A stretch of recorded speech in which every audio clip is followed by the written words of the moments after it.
అప్పుడు ఆ శివశంకరుడు ఈ సప్త సముద్రాల మీద ఉన్నటువంటి ఆ 7 మల్లె పువ్వులలో పుట్టిన ఆ మునులెవరు అని అరిచేతి లోపల అంజనాలు వేసుకొని చూసిండు.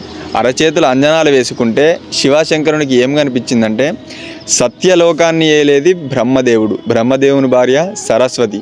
ఆ సరస్వతి బ్రహ్మదేవుని పుత్రుడైనటువంటి మానసపుత్రుడు నారాయణుడు. ఈ నారాయణుడు ఉండగా ఆ సరస్వతీదేవి బ్రహ్మదేవుని ఒక ముచ్చట అడుగుతుంది. నాదా బ్రహ్మదేవ, మనకు మానసపుత్రుడైనటువంటి నారదుడు ఉన్నాడు, కానీ నా గర్భాన ఒక ఆడపిల్ల కావాలి అని అడుగుతుంది. అడిగినప్పుడు అప్పుడు ఆ బ్రహ్మదేవుడు సరే బామ, నీకంటే ఎక్కువ నాకెవరు ఉన్నారు, నాకంటే ఎక్కువ నీకెవరు ఉన్నారని ఒక యాపకాయంత లింగాన్ని వేసి ఆడబిడ్డ ఫలముని ఆ సరస్వతికి ఒడిగడతాడు.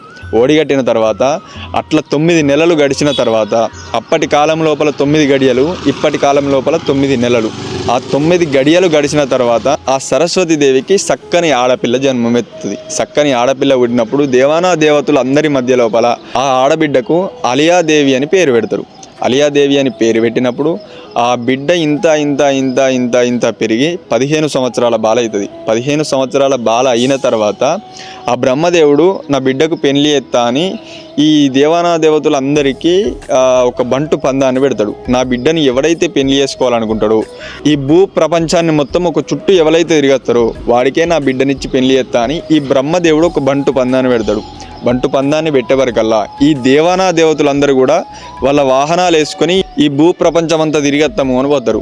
తిరిగేస్తాము అని పోయినప్పుడు ఈ ఇంద్రుడు కూడా ఆ బంటు పందాన్ని కనలేవుతాడు, ఆ ఆలియాదేవిని కనలేవుతాడు. కనలేసిన తర్వాత ఆ ఇంద్రుని భార్య అయినటువంటి సత్యభామ చక్కని భామ ఉండంగా అలియాదేవిని నేను పెళ్లి చేసుకున్నోని కావాలి, అలియాదేవితో నేను సంసారం చేసినోని కావాలని ఈ ఇంద్రుడు మనసు లోపల అనుకొని ఈ భూప్రపంచాన్నంతా నేను తిరిగేస్తా అని తన వాహనమైనటువంటి ఐరావతాన్ని ఎక్కుతాడు. ఐరావతము అంటే ఏనుగు. ఆ ఏనుగు వాహనాన్ని ఎక్కి భూప్రపంచమంతా తిరిగేస్తా, నేను ఆలియాని పెళ్లి చేసుకుంటా అని ఈ ఇంద్రుడు బయలుదేరిపోతాడు. బయలుదేరిపోయినాక ఈ నారద భగవానుడు ఇవన్నీ కళ్ళ చూసి మా నాన్నకేమన్నా పిచ్చి లేచిందా, మా నాన్నకి ఇట్లెందుకు గిసొంటి పందెం ఎందుకు పెట్టిండు, దేవతలందరినీ భూప్రపంచం ఎందుకు తిరిగి రమ్మన్నాడు, తిరిగత్తే ఇట్లా వాళ్ళకి ఇచ్చి పెళ్లి చేస్తాడా, నేనైతే ఈ దేవతలు ఎవరికి కూడా నా చెల్లెనిచ్చి పెళ్లి చేసేటోని కాదు అని నా చెల్లెను పెళ్లి చేసుకునేటోడు సప్త సముద్రాల దగ్గర పొద్దేడు పూజలు మాపేడు పూజలు చేసుకుంటా గౌతమ ముని ఉన్నాడు.